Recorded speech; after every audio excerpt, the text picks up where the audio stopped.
Telugu matrimony ద్వారా వివాహాలు జరిగాయి. తెలుగు వారి నంబర్ 1 చాయిస్ తెలుగు మ్యాట్రిమోనీ. తెలంగాణలో ప్రభుత్వ ఉద్యోగుల పీఆర్సీకి మోక్షం ఎప్పుడు? ఉద్యోగులందరిలో ఇదే హాట్ టాపిక్. 5 DAలుగా కూడా పెండింగ్లో ఉన్నాయి. అయితే ప్రస్తుత పీఆర్సీలో పాత బకాయిలు ఇస్తారా? ఎప్పుడిస్తే అప్పటి నుంచే వర్తింపజేస్తారా అని ఉద్యోగుల్లో సందేహాలు వ్యక్తమవుతున్నాయి.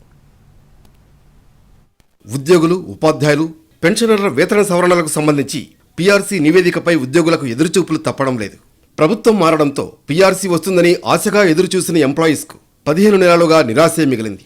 ఒకవైపు పీఆర్సీ, మరోవైపు DAలు పెండింగ్లో ఉన్నాయని ఉద్యోగులు ఆవేదన వ్యక్తం చేస్తున్నారు. కాంగ్రెస్ ప్రభుత్వంలో ఒక పీఆర్సీ, 5 DAలు పెండింగ్లో ఉన్నాయని చెబుతున్నారు. గత ఏడాది దీపావళి సందర్భంగా 1 DA ఇవ్వగా ఇంకా 5 ఇవ్వాల్సి ఉంది. నిజానికి మొదటి పీఆర్సీ గడువు 2023 జూన్ 30వ తేదీతో ముగిసింది.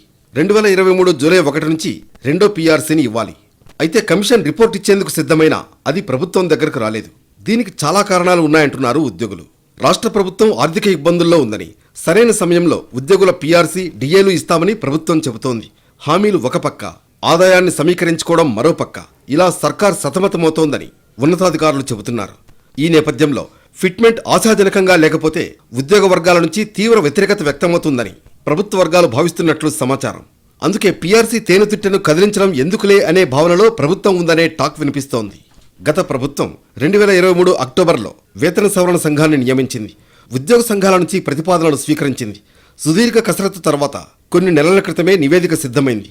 రిపోర్ట్ను సమర్పించేందుకు అధికారులు ప్రభుత్వ అనుమతి కోరారు. ప్రభుత్వం నుంచి పిలుపు కోసం చూస్తున్నారు. ప్రస్తుత పీఆర్సీలో పాత బకాయిలు ఇస్తారా? ఎప్పుడిస్తే అప్పటినుంచే వర్తింపజేస్తారా అని ఉద్యోగుల్లో సందేహాలు వ్యక్తమవుతున్నాయి. కేసీఆర్ ప్రభుత్వం ఒక పీఆర్సీకి మరో పీఆర్సీకి మధ్య కాలానికి గల వ్యత్యాసాన్ని భర్తీ చేసేందుకు 5% మధ్యంతర భృతిని ప్రకటించింది. ప్రస్తుతం రేవంత్ సర్కార్ బకాయిలను మానిటరీ బెనిఫిట్స్ రూపంలో ఇస్తుందా, నోషనల్ బెనిఫిట్స్ రూపంలో ఇస్తుందా అన్న సందిగ్ధంలో ఉద్యోగులున్నారు.